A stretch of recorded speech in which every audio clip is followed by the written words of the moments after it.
when we started Somo, it's a lot different today than it was even when we started a couple years ago, but you learn lessons along the way.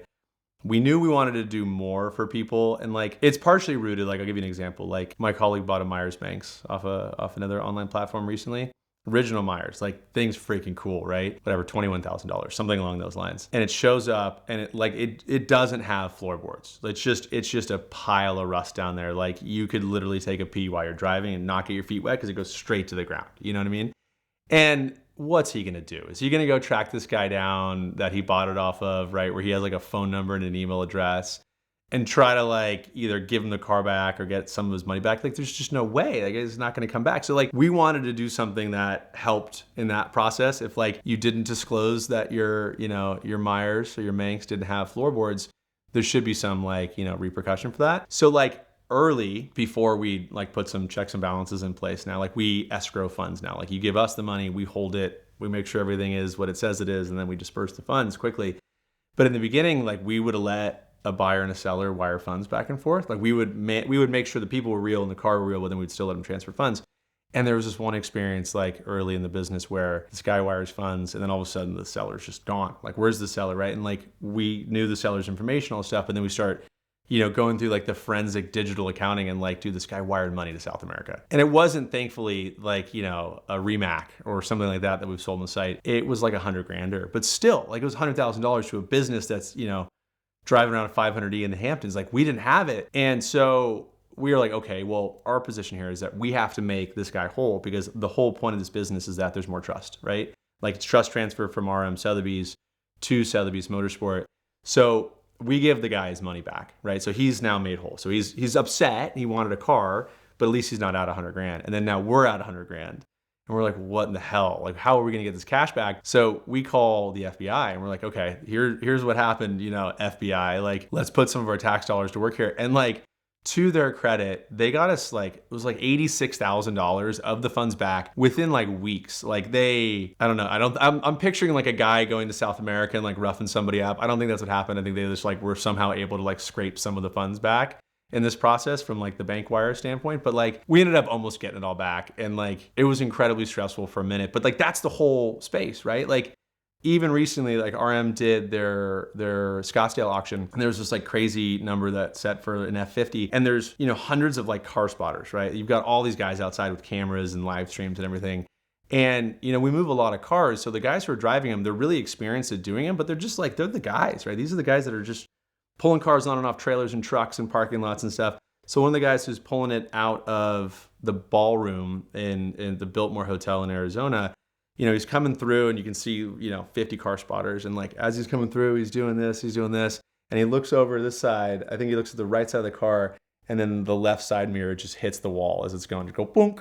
And like, it seems so, unconsequential, but like the whole world blew up on it. Like, oh, can you believe this guy just messed up this F50 that someone else bought? It ended up like, from our standpoint, it was like such a low thing. It actually, I think, even wiped off. But like the point is that like we have to go find the money if it goes to South America. We have to go, repaint, fix, unwind a deal if a car is damaged like during auction. And it's not always like just us either. It can be, a seller. I know there was recently like this situation with a lightweight where like unbelievable car sold for big money, and all of a sudden like the end buyer was like, hold on a second, like this door is not period correct to the lightweight, whereas like the chassis and a lot of other stuff was spot on, but the door wasn't. And so it puts these questions in people's minds. Then you end up like, this is why people choose RM Sotheby's or Sotheby's Motorsport, because then all of a sudden we go to work, you know what I mean? So like, not only are we curating the auction online, in person, not only are we validating and doing the history and doing the descriptions and like creating the environment, whether it's an online moment or it's an in-person moment, but then we have to be the ones responsible to go and like fix the problems. In the in-person world, I don't know, it's probably like a 5 to 10% ratio, right? Like where you have to fix something, right? In the online world, we vet our things pretty heavily online, and most of what we sell on Sotheby's Motorsport is like late model 17-digit VIN stuff. So like, it's like what was the spec of the car, what's the Carfax look like, how many miles are on it. So you can get pretty close to like making sure what's real is real. So we have like a really low issue rate with that. But the challenges and the people who try to challenge the system will always be there. There's always someone trying to get a deal done and like not tell you the full story. And then there's always groups like us that are trying to uncover the full story and make everybody feel right. And what used to be the blue chip at the in-person auction is now kind of sliding downstream. And the stuff people are paying attention to now, like, the SB3s and the F50s and like the matchbooks of the guys from the 80s and 90s who are now coming into wealth. That's what they're paying attention to. It's what they're buying. Even like we sold a 300 SL Roadster 1960 recently, which brought like $1.1 million online. And like the guy who bought it lives in Idaho. He found us through a marketing campaign months before this car.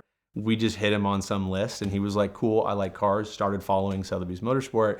And then full circle, a couple months later, he buys a $1.1 million Roadster. And the first time we talked to him was when he's, bidding on this car. We're like, hey, are you real? Are we real? It's, we vet everybody not only digitally from, driver's license and credit cards and home addresses and everything, but then we speak to them too when they start putting, big boy bids out there. But like, the point is that stuff is shifting online and that the things that happen in the environment will never stop either. There's always going to be the money to South America or the mirror on the wall. It's nonstop within the industry. Last year in Monterey, we had a GT2. We're 2.5, 3 years into this business, but like we still take it very seriously. We're trying to get every dollar for every client, and then and we're trying to make sure that we can make this thing successful too. And so we had a GT2 in the lobby outside of the auction hall in Monterey for the RM Sotheby's auction. And it was great and got a bunch of attention. Car ended up doing really well. But to get the cars in and out of there, everything, right, is, we're driving it through these pretty small doors that are made for people to go through, not for cars. So already we're down to no space whatsoever. We've got a guy that needs to move the car out. And when it was moved in, one of our team members was there, so we helped guide him in. And on the way out, we weren't. He was going to put it on his truck and it was going to go back to his home in Southern California while the auction finished.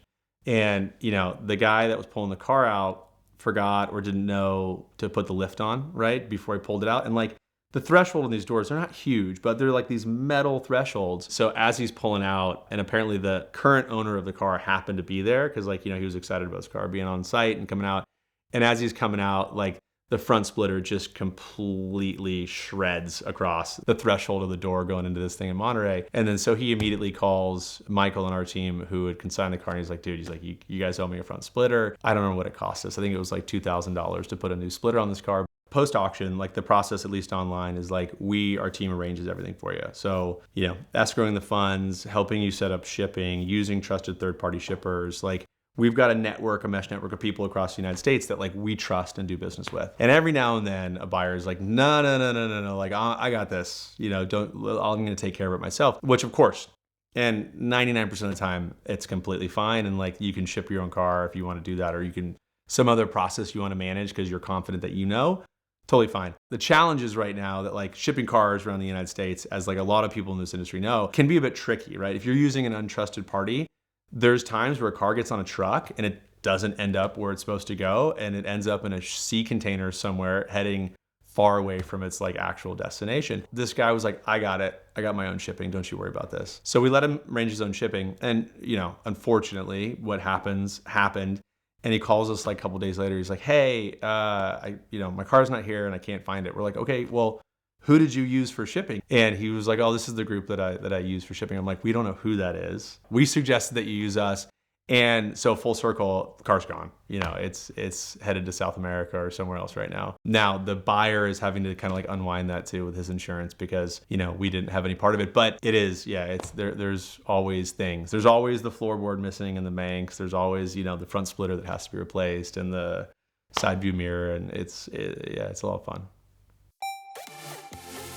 The Ticket Clinic just launched a brand new podcast, so click the bubble on your screen or the link in the description to subscribe now and get all of Mark Gold's great expertise. And of course, the Ticket Clinic is still here to fight a ticket no matter where you get one. So check them out now to thank them for their support of VINwiki and fight your ticket with the Ticket Clinic.